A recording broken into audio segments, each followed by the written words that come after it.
Palavra de Deus para nós nessa manhã, Mateus 25, versículo 14. Pois será como um homem que, ausentando-se do país, chamou os seus servos e lhes confiou os seus bens. A um ele deu 5 talentos, a outro deu 2 e a outro deu 1, de acordo com a capacidade de cada um deles, e então partiu. O servo que tinha recebido 5 talentos saiu imediatamente para negociar com eles e ganhou outros 5. Do mesmo modo, o que tinha recebido 2 ganhou outros 2. Mas o servo que tinha recebido 1 talento, saindo, fez um buraco na terra e escondeu o dinheiro do seu senhor. Depois de muito tempo, o senhor daqueles servos voltou e fez um ajuste de contas com eles.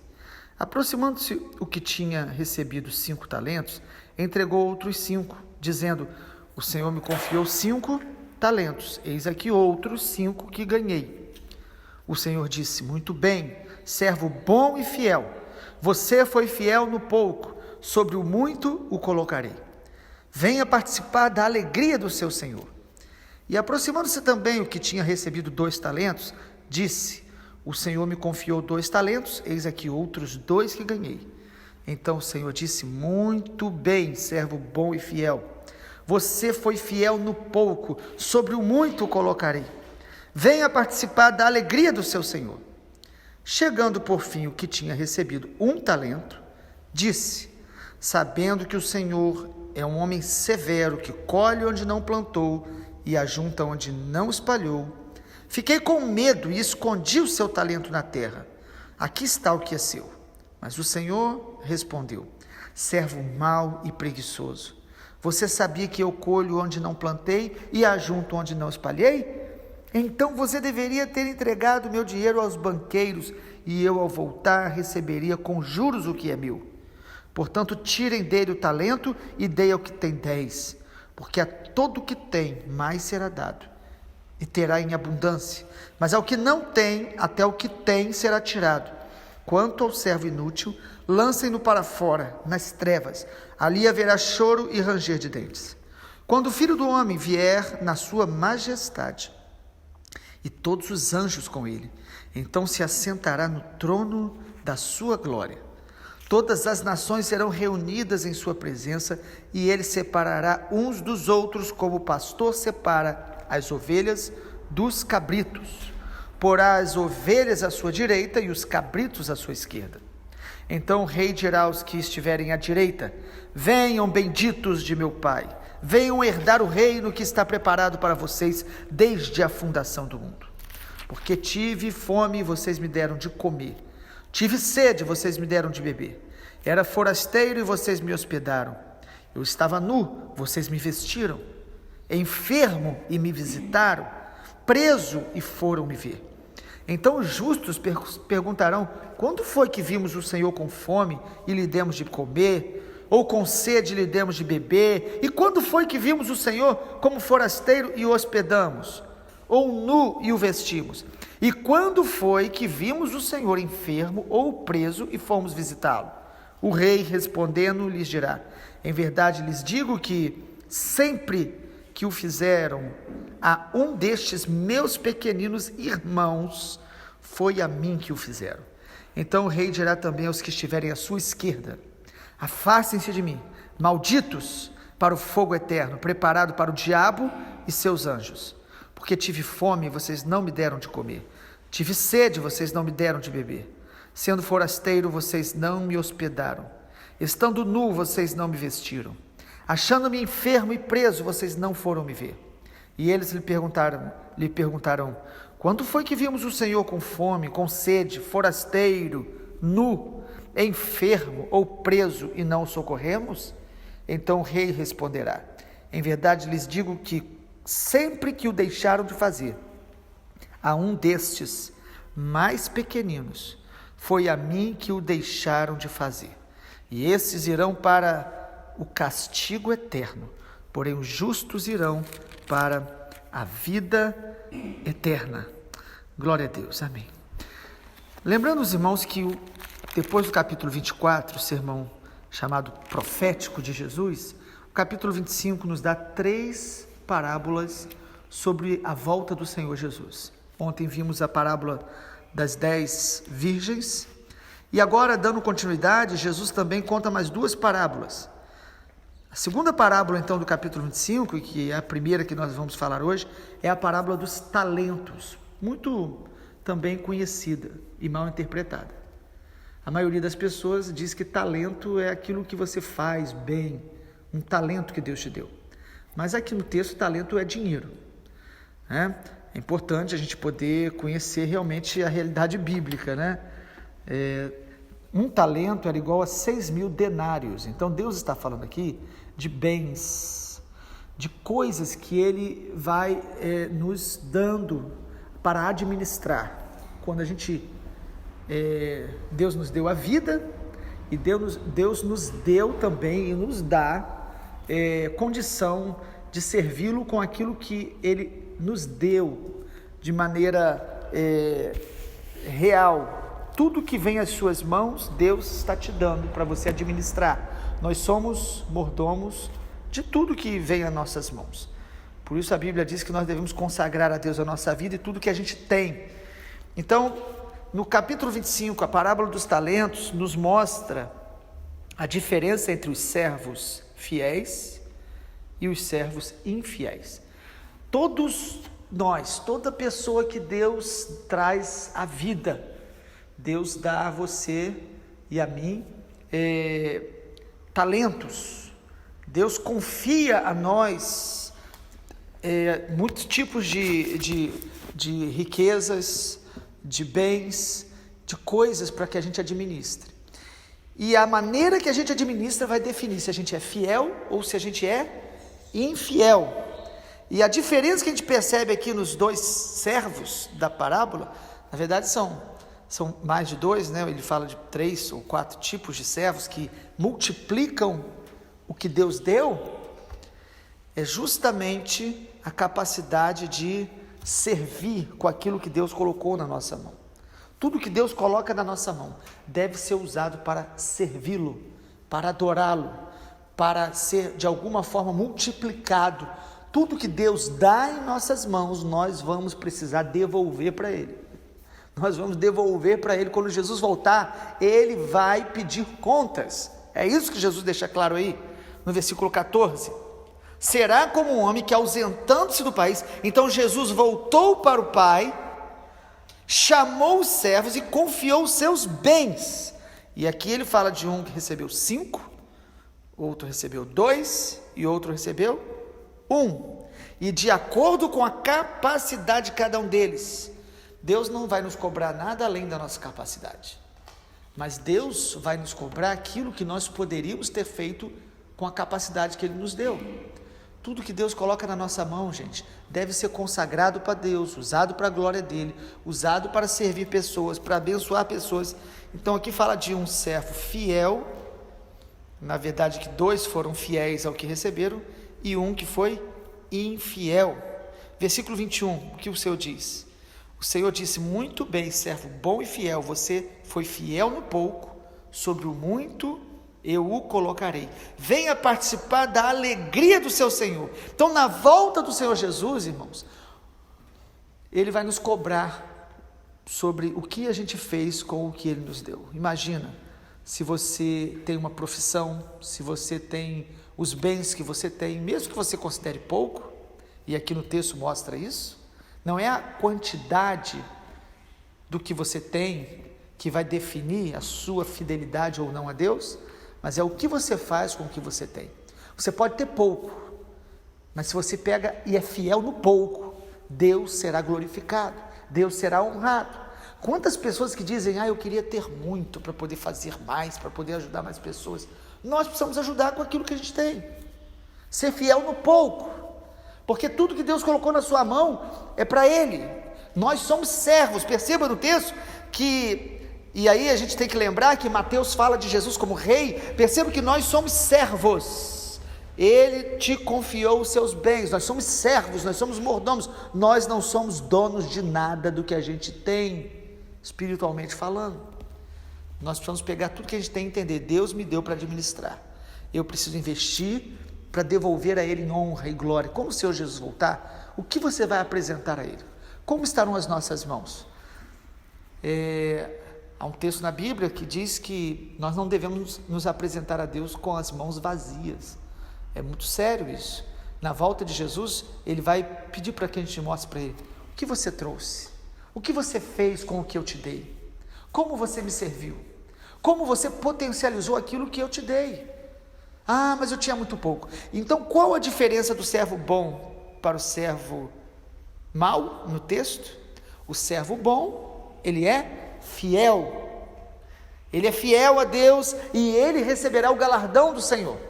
O servo mau, ele é chamado aí de preguiçoso. Versículo 26. O Senhor respondeu: servo mau e preguiçoso. Sabe qual é a diferença, então, básica aqui entre o servo fiel e o infiel? O servo fiel, ele tem iniciativa, ele é disposto, ele se esforça.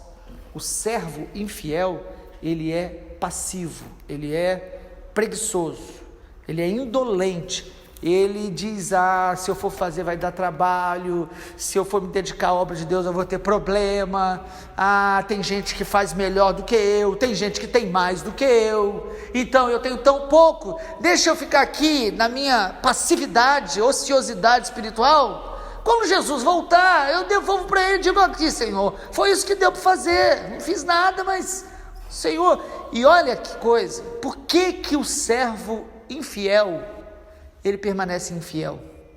Porque ele tem uma visão errada acerca do Senhor. Ele diz o quê?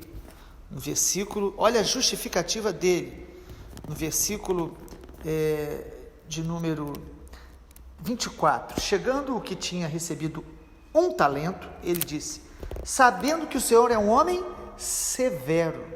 A visão dele é que Deus é um Deus muito mau, muito perfeccionista, muito duro, e isso faz com que ele não sirva o Senhor. Então tem gente que diz: eu não sirvo a Deus, porque se for para servir, eu tenho que servir bem feito. E tem muita gente aí que serve e faz tanta coisa errada, então eu prefiro não fazer nada. Servo infiel, preguiçoso e tem uma visão errada de Deus. Nosso Deus é um Pai amoroso, que vai nos ensinando e nos corrigindo enquanto a gente serve a vontade dele, ao propósito dele. Quando a gente serve ao Senhor, nós temos a visão que ele é um Pai amoroso. Mas o infiel, ele diz: não, ele é muito duro, ele é severo. E o versículo 25 diz: tive medo, fiquei com medo, escondi o seu talento na terra. Aqui está o que é seu. Olha que visão equivocada. Tive medo, escondi o seu talento. Ele sabe que foi Deus que deu a ele, mas ele não quer correr o risco, ele não quer se esforçar, ele não quer trabalhar para o Senhor. Irmãos, tudo que Deus nos deu, sejam bens, a vida, o tempo, a saúde, tudo que você e eu temos veio do Senhor, e Ele nos deu para a glória do nome dEle, para servirmos a Ele. E aí, em último lugar, a última parábola, depois da parábola dos talentos, dos bens que Deus nos confia, vem a parábola do grande julgamento, mostrando também a diferença entre os que servem, abençoam, aqueles que se dispõem a servir os pequeninos, e os que não servem os pequeninos que estão ao nosso redor. Então, as 3 parábolas do capítulo 25 falam de 2 tipos de pessoas na hora do julgamento. Mas a última parábola, então, versículo 31, diz: quando vier o Filho do Homem. Jesus deixa claro que essas parábolas, elas só vão ser claramente percebidas no dia que ele vier. Quando vier o Filho do Homem e os anjos com ele, o Senhor vai se assentar no trono da sua glória, todas as nações vão se reunir na sua presença, e ele vai separar ovelhas de cabritos. Então a última parábola fala da separação entre ovelhas e cabritos, 2 tipos de animais com naturezas bem diferentes. Para quem não é muito observador, olha, acha que é tudo a mesma coisa, né? Tem gente que olha até boi e acha que é cavalo, de longe, né? E cabrito e ovelha, então, que na nossa cultura, pelo menos a gente não é tão acostumado, parece junto que é a mesma coisa, mas tem naturezas bem diferentes. Mas quem vai fazer a separação? O Senhor Jesus. No dia que Ele voltar, Ele vai deixar claro quem é ovelha dele e quem é cabrito. Mas enquanto Jesus não vem, eles muitas vezes vão estar juntos. E nós não temos que ficar procurando quem é cabrito, nós temos que se autoavaliar e falar: Senhor, eu tenho sido ovelha. João capítulo 10, Jesus fala que as suas ovelhas conhecem a sua voz, o seguem. As ovelhas de Jesus, elas amam a Jesus, elas se alimentam de Jesus. E há muitas características que a gente pode se autoexaminar. O sábio, ele se autoexamina à luz da palavra de Deus. Então, quando a Bíblia fala de separação de ovelhas e cabritos, Jesus diz que Ele vai fazer essa separação no dia da vinda dEle. Versículo 34, o rei dirá aos que estiverem à sua direita: venham benditos do meu Pai, herdar o reino, preparados desde antes da fundação do mundo. Que coisa maravilhosa, gente. A salvação eterna já foi preparada para nós antes da fundação do mundo. Da mesma maneira, Ele vai dizer aos que são cabritos, Ele vai dizer: malditos, versículo 41, afaste-se de mim para o fogo eterno, preparado para o diabo e seus anjos. O céu foi preparado para todos os homens, mas o inferno foi preparado para Satanás e os seus anjos, que se tornaram demônios. Mas os que rejeitam o rei, os que não se rendem a Jesus, estão condenados a ir para o inferno preparado para os Satanás e os seus anjos. Irmãos, é o que a Bíblia diz claramente. Agora, qual é o critério desse grande julgamento? Mateus capítulo 25 nos mostra que o critério que o Senhor vai usar é se nós amamos o pastor e os pequeninos. Ou seja, quem são os pequeninos? Os pequeninos são os irmãos de Jesus. Percebeu isso no texto? Jesus deixa claro no versículo de número 40: sempre que fizeram a um destes meus pequeninos irmãos, foi a mim que o fizeram. No dia do julgamento final, o Senhor vai nos julgar de acordo com o nosso amor por Ele e o nosso amor pelo próximo. Como nós revelamos no nosso dia a dia o amor pelo Senhor Jesus como nosso pastor e o amor pelos pequeninos, pelo próximo. E esse próximo aqui são os irmãos de Jesus. O texto está falando sobre o povo de Deus. Muitas pessoas interpretam de maneira equivocada, achando que esse texto está falando de assistencialismo, de sair ajudando todo mundo que está com fome, sair ajudando todo mundo que está preso, de sair ajudando todo mundo que está sem um lugar para se hospedar. Isso faz parte também da nossa generosidade humana. Nós precisamos ser sensíveis com os que têm menos. Mas aqui Jesus está falando no contexto do seu povo, dos seus pequeninos, dos seus irmãos. Sabe o que Jesus está falando aqui? Da gente ser sensível àqueles que estão perto da gente, nós estarmos amando, servindo uns aos outros em amor. E quando ele fala que estive preso, ele está falando de pessoas que foram presas por causa do Evangelho, pessoas que foram presas num contexto de perseguição. A visita que fazemos, e a igreja do Senhor faz esse trabalho de maneira muito bonita, nos presídios, para poder pregar o Evangelho para presos e criminosos, é uma visita importante evangelística, é uma visita importante para pregar e para que eles se arrependam, e não simplesmente para mostrar que a gente é solidário. Nós vamos lá para pregar a verdade por amor a eles também, mas o contexto de Mateus 25, Jesus está falando aqui: não seja indiferente aos que estão sofrendo perto de você, aos pequeninos do seu lado, ao meu povo quando está sofrendo por causa de perseguição, por causa de momentos que eles estão sendo fiéis a Deus, e isso está trazendo sobre eles vários tipos de aflições. Então Jesus está falando aqui de dois tipos de pessoas. As ovelhas, elas têm marca muito clara, as marcas das ovelhas de Jesus. Elas seguem o pastor, elas amam a Jesus e elas amam as outras ovelhas de Jesus. Elas amam o povo de Deus. Agora, quem é cabrito, ele é indiferente com o pastor e ele é indiferente com as ovelhas, ele é indiferente com os pequeninos. Os pequeninos aqui também são aqueles que são mais desprotegidos na sociedade. A Bíblia fala que Deus ele é pai de órfãos e viúvas. Então o pequenino neste momento é o irmão que está mais perto da gente, precisando de apoio e sustento.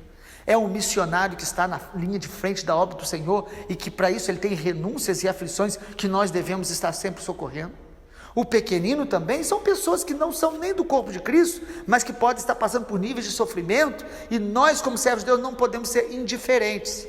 Nós não vamos resolver o problema do mundo inteiro, mas nós temos que socorrer aqueles que estão mais perto, dentro das nossas possibilidades, porque senão nós podemos estar nos tornando como os cabritos do capítulo 25 de Mateus, indiferentes. E Jesus fala algo sobrenatural aqui, irmãos. Toda vez que nós servimos a um dos seus pequeninos irmãos de Jesus, nós estamos servindo a Ele mesmo. Nós estamos acolhendo ao próprio Senhor Jesus, abençoando o nosso irmão, servindo uns aos outros, sendo sensíveis à dor, à realidade dos que estão perto, dos que estão longe, dos que são família de Deus e daqueles que estão sofrendo, padecendo pelos males da sociedade ou por escolhas erradas. Nós não podemos sonegar o amor. Então a maior marca das ovelhas de Jesus é o amor pelo pastor e pelas outras ovelhas de Jesus e pelos que sofrem por ser ovelha de Jesus. Nós precisamos amá-los, nós precisamos nos dedicar. Sabe o que os cabritos demonstram quando o Senhor chega para eles e diz: eu tive fome e vocês não me alimentaram, tive sede, fui forasteiro. E eles perguntam assim, quando aconteceu isso? Então, duas marcas aqui dos que são cabritos. As ovelhas ouvem o pastor e amam as outras ovelhas. Os cabritos são indiferentes para com Deus, para com os irmãos, e eles são cheios de argumentos para não fazer o que Jesus mandou. Cuidado quando a gente começa a arrumar argumento.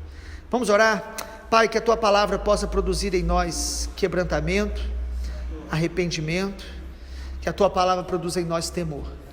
Pai, nós não queremos jamais meditar na Tua palavra para criar argumentos ou para julgar outros. Nós queremos, Pai, nos quebrantar diante dela e praticá-la. Nos ajuda, Pai, a praticar essa palavra nos dias que vivemos. Em nome de Jesus, que nós sejamos, ó Deus, sensíveis àqueles que estão com fome ao nosso lado, que estão, ó Deus, necessitados perto da gente, que o nosso coração seja generoso, Pai. Pai, quebranta o nosso coração, porque o nosso coração ele é tão enganoso. Dê-nos amor pelo Senhor, amor pela Tua igreja, amor pelos que estão perto da gente, que tem tão menos, que nós possamos ser assim pelo Teu nome, para a glória do Teu nome, em nome de Jesus. Amém, Senhor. Amém.